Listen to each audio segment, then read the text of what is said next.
ISL 12ാം സീസണിൽ 4 round അവസാനിക്കുമ്പോൾ ഒരു ടീം ഓഫ് ദ സീസൺ തിരഞ്ഞെടുത്താലോ? ISLിലെ അതേ റൂളുകൾ 4 വിദേശ താരങ്ങളെ ആദ്യ 11ൽ പറ്റുള്ളൂ. അപ്പോൾ ഷുവർ ഷോട്ട് ആയിട്ടുള്ള വിദേശ താരങ്ങളിൽ തന്നെ തുടങ്ങാം.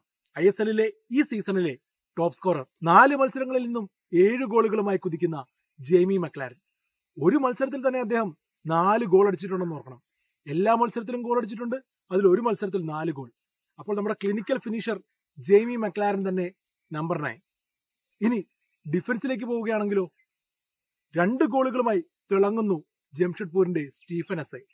അവരുടെ പ്രതിരോധത്തിലെ നെടുന്തൂണാണ് എസ്ഐ. ഏരിയൽ ഡ്യൂലുകളായിക്കോട്ടെ, ക്ലിയറൻസുകളായിക്കോട്ടെ, എല്ലാത്തിലും ഒന്നിനൊന്നും മെച്ചം. 2 ബോക്സിലും തന്റെ സാന്നിധ്യം അറിയിച്ചിട്ടുമുണ്ട് എസ്ഐ. എസ്ഐയും മക്ലാരനും രണ്ടും ഷുവർ ഷോട്ട്. അവരോടൊപ്പം ആരെയൊക്കെ കളിപ്പിക്കണം എന്നുള്ളതാണ് ഇനി ചോദ്യം. FC ഗോവയുടെ വിദേശ താരം കളിച്ച എല്ലാ മത്സരത്തിലും നിർണായകമായ ഇമ്പാക്ട് ഉണ്ടാക്കിയിട്ടുണ്ട്. ആക്രമണത്തിന് ചുക്കാൻ പിടിക്കുന്നതാണ് ഡയാൻ ഡ്രാസിച്ചിന്റെ ഓരോ നീക്കങ്ങളും.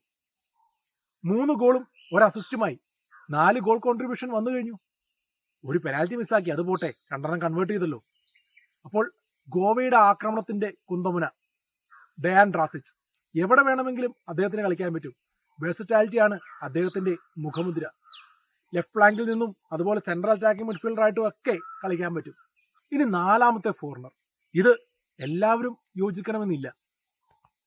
ഇതുവരെയുള്ള പെർഫോമൻസ് നോക്കുവാണെങ്കിൽ കൺസിസ്റ്റൻസിയുടെ കാര്യത്തിൽ ഇദ്ദേഹം തലപ്പത്തിരിക്കും. പഞ്ചാബ് 3 ഗോളുകളാണ് ഇതുവരെ അടിച്ചിട്ടുള്ളത്. 3 അടിച്ചേക്കുന്നത് എങ്സുങ് സി എഫിയോങ് ജൂനിയർ. ഈ വിദേശ താരം 3 ഡിഫറന്റ് ഫിനിഷേഴ്സ് ആണെന്ന് ഓർക്കണം. തലകൊണ്ടും നല്ല അത്യുഗ്രൻ പവർഫുൾ ഷോട്ടും അതുപോലെ ഒരു ബാക്ക് ഹീൽ ഫ്ലിക്കും. ഒരു കട്ട് ബാക്ക് വന്നത് ഫ്ലിക്ക് ചെയ്ത് ഗോളിലേക്ക് വിട്ടാൽ എത്ര മനോഹരമായ ഫിനിഷ്. അപ്പോൾ നല്ല ഫിസിക്കൽ പ്രസൻസും ഉണ്ട്. അതുപോലെ സമയത്തിനനുസരിച്ച്, സാഹചര്യത്തിനനുസരിച്ച് ഫിനിഷ് ചെയ്യാനും അറിയാം. എഫിയോങ് ജൂനിയർ മക്ലാരൻ പാർട്ണർഷിപ്പിൽ തന്നെയാണ് നമ്മുടെ ഈ സീസണിലെ ടീമിന്റെ പ്രതീക്ഷകളും. ഇന്ത്യൻ താരങ്ങളുടെ കാര്യം നോക്കുകയാണെങ്കിലോ ഏറ്റവും കൂടുതൽ ഇന്ത്യൻ താരങ്ങൾ കളിക്കുന്നത് ഗോൾ കീപ്പിംഗിലാണ്. ഗോൾ കീപ്പർമാർ ഒരാളൊഴികെ ബാക്കി എല്ലാവരും ഇന്ത്യക്കാരാണ്. പെർഫോമൻസ് വൈസ് നോക്കുകയാണെങ്കിൽ 2 കളിക്കാർക്കാണ് 3 ക്ലീൻ ഷീറ്റ് അവകാശപ്പെടാനുള്ളത്. ജംഷഡ്പൂരിന്റെ ആൽബിനോ ഗോമസും FC ഗോവയുടെ ഹൃതിക് തിവാരി.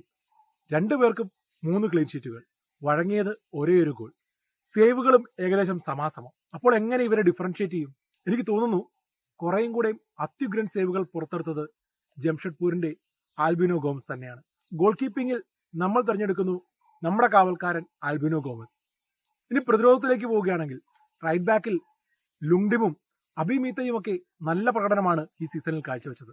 എന്നാൽ ബാംഗ്ലൂരുവിന്റെ റിസൾട്ടിനേക്കാളൊക്കെ അപ്പുറം കൺസിസ്റ്റന്റ് ആയിട്ട് കളിച്ചേക്കുന്നത് നിഖിൽ പൂജാരിയാണ്. എല്ലാ മിനിറ്റും കളിച്ചേക്കണ താരം. അതുപോലെ 2 അസിസ്റ്റുകളും നേടിയിട്ടുണ്ട്. ഫിസിക്കൽ പ്രസൻസ് 2 ബോക്സിലും അദ്ദേഹം കാണിച്ചിട്ടുണ്ട്. നല്ല ക്രോസുകൾ. നിഖിൽ പൂജാരിയാണ് നമ്മുടെ റൈറ്റ് ബാക്ക്. ഇനി സെന്റർ ബാക്കിൽ എസ്ഐക്ക് ആരാവും പാർട്ണർ? സന്ദേശ് സിംഗനും ബിജോയ് വർഗീസും ഒക്കെ ചില കളികളിൽ നന്നായിട്ട് കളിച്ചിട്ടുണ്ട്. എന്നാൽ എനിക്കിഷ്ടപ്പെട്ടത് ഈസ്റ്റ് ബംഗാളിന്റെ ഈ താരത്തെയാണ്, അൻവർ അലി. അവർ ജയിച്ചപ്പോഴും റിസൾട്ട് അനുകൂലമല്ലാത്തപ്പോഴുമെല്ലാം നല്ല അത്യുഗ്രൻ പ്രകടനമാണ് അൻവർ അലി കാഴ്ചവെച്ചേക്കുന്നത്. ഫോർ എക്സാമ്പിൾ, അവസാന മത്സരത്തിൽ, അതായത് ഗോവയ്ക്കെതിരെ ഇഷാൻ പണ്ഡിത ഗോളെന്ന് ഉറപ്പിച്ചൊരു അവസരത്തിലാണ് അൻവറിന് നല്ല അടിപൊളി ലാസ്റ്റ് മാൻ ടാക്കിൾ. അങ്ങനെയുള്ള നിർണായകമായ ഡിഫൻസീവ് കോൺട്രിബ്യൂഷൻ നടത്തിയ അൻവർ അലിയാണ് നമ്മുടെ 2ാമത്തെ സെന്റർ ബാക്ക്. ഇനി ലെഫ്റ്റ് ബാക്കിലേക്ക് പോവുകയാണെങ്കിലോ ആകാശ് സാങ്വാനും ആകാശ് മിശ്രയും ഒക്കെ സ്ഥിരതയാർന്ന പ്രകടനം കാഴ്ചവെച്ചു. എന്നാൽ ഒരു പടി കടന്നു നിൽക്കുന്നു മോഹൻ ബഗാൻ നായകൻ സുഭശിഷ് ബോസ്. 2 അസിസ്റ്റുകളുമുണ്ട്. അതുപോലെ ഡിഫൻസീവ് കോൺട്രിബ്യൂഷനും ഡുവലുകളും എല്ലാം മികച്ചതാണ്. സുഭശിഷ് ബോസ് കഴിഞ്ഞിട്ടേ ഉള്ളൂ വേറൊരു ലെഫ്റ്റ് ബാക്ക് ഇന്ത്യയിൽ എന്നാണ് നിലവിലുള്ള അവസ്ഥ. അപ്പോൾ സുഭശിഷ് ബോസ് തന്നെയാണ് നമ്മുടെ പ്രതിരോധം പൂർണ്ണമാക്കുന്നത്. അതും നായകനാണ് ഈ ടീമിന്റെയും. ഇനി മധ്യനിരയിലേക്ക് കടക്കുകയാണെങ്കിലോ ജംഷഡ്പൂരിന്റെ defensive midfielder Pronay Halder. Man marking അത്യുഗ്രൻ. അദ്ദേഹത്തെ മറികടന്ന് പോകാൻ സാധിക്കില്ല. ഡിഫൻസിന് മുമ്പായിട്ട് അദ്ദേഹത്തിന്റെ ഒരു സ്ക്രീനുണ്ട്. ആ സ്ക്രീൻ കഴിഞ്ഞാലേ എതിരാളികൾക്ക് കൗണ്ടർ അറ്റാക്ക് ചെയ്യാൻ പറ്റുള്ളൂ. അത് പറ്റില്ല എന്ന് ഈസ്റ്റ് ബംഗാളിനോട് പറഞ്ഞത് പ്രണോയ് ഹൽഡറാണ്. പ്രണോയ് ഹൽഡറാണ് നമ്മുടെ ഡിഫൻസീവ് മിഡ്ഫീൽഡർ. അപ്പോൾ പ്രണോയ്ക്ക് കൂടെ കളിക്കുന്നയാൾ കുറെ കൂടെ ക്രിയേറ്റീവ് ആയിരിക്കണം. അതുകൊണ്ട് തന്നെ നറുക്ക് വീഴുന്നത് അനിരുദ്ധ് താപ്പയ്ക്കാണ്. 2 അസിസ്റ്റുകൾ ഓൾറെഡി നേടിയിട്ടുണ്ട്.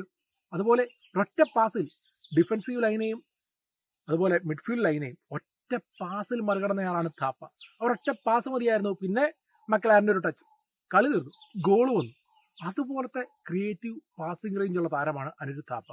താപ്പ പ്രണോയ് ഹൾഡർ കോമ്പിനേഷനാണ് നമ്മുടെ മിഡ്ഫീൽഡിൽ. ഇനി അവശേഷിക്കുന്ന ആ ഒരു പൊസിഷൻ റൈറ്റ് മിഡ്ഫീൽഡിൽ ആരെ കളിപ്പിക്കണം? അങ്ങനെ നോക്കുമ്പോൾ ഉത്തരം വളരെ എളുപ്പമാണ്. മുംബൈ സിറ്റി നായകൻ ലാലിയൻസ്വാല ചാങ്തെ 2 ഗോളുകൾ ഓൾറെഡി നേടിക്കഴിഞ്ഞു. കേരള ബ്ലാസ്റ്റേഴ്സിനെതിരായ വിജയ ഗോളും നോർത്ത് ഈസ്റ്റിനെതിരെ സമനില നേടിയ ആ ഗോളും. ഈ 2 ഗോളുകളുമായി സീസണിലെ തന്നെ മികച്ച പ്രകടനം കാഴ്ചവെക്കുന്ന, സ്ഥിരതയാർന്ന പ്രകടനം കാഴ്ചവെക്കുന്ന താരമാണ് മുംബൈ സിറ്റിയുടെ നായകൻ ലാലിയൻസ്വാല ചാങ്തെ. അപ്പോൾ ഇതാണ് നമ്മുടെ team of the season. Goal പോസ്റ്റിൽ Albino Gomes, right back Nikhil Poojary, Stephen എസയും അൻവർ അലിയും അടങ്ങുന്ന സെന്റർ ബാക്ക് പാർട്ണർഷിപ്പ്, ലെഫ്റ്റ് ബാക്കായി സുബശിഷ് ബോസ്, റൈറ്റ് മിഡ്ഫീൽഡിൽ ലാലിയൻസ്വാല ചാങ്തെ, മൈതാന മധ്യത്ത് അനിരുദ്ധ് താപ്പയും പ്രണോയ് ഹൾഡറും, ലെഫ്റ്റ് മിഡ്ഫീൽഡറായി ഡയാൻ ഡ്രാസിച്ച്, മുമ്പിൽ ജെയ്മി മക്ലാരൻ എഫ്യോങ് ജൂനിയർ കോമ്പിനേഷൻ. ആദ്യത്തെ 4 റൗണ്ടുകൾ കമന്ററി ബോക്സിൽ ഇരുന്ന് സസൂക്ഷ്മം വീക്ഷിച്ച് അനലൈസ് ചെയ്തതിനു ശേഷം തിരഞ്ഞെടുത്ത ടീമാണിത്. നിങ്ങളുടെ അഭിപ്രായം തീർച്ചയായും കമന്റ് ബോക്സിൽ രേഖപ്പെടുത്തുക. വ്യത്യസ്തമായ അഭിപ്രായങ്ങൾ ആണല്ലോ ഫുട്ബോളിനെ മുന്നോട്ട് നയിക്കുന്നതും ടീമിനെ സന്തുലിതമാക്കുന്നതുമെല്ലാം. ഇനി മുന്നോട്ടുള്ള മത്സരങ്ങളിൽ ഇതിലും നല്ല കളിക്കാർ വരുവാണെങ്കിൽ തീർച്ചയായും നമുക്ക് പുനഃപരിശോധിക്കാവുന്നതാണ്.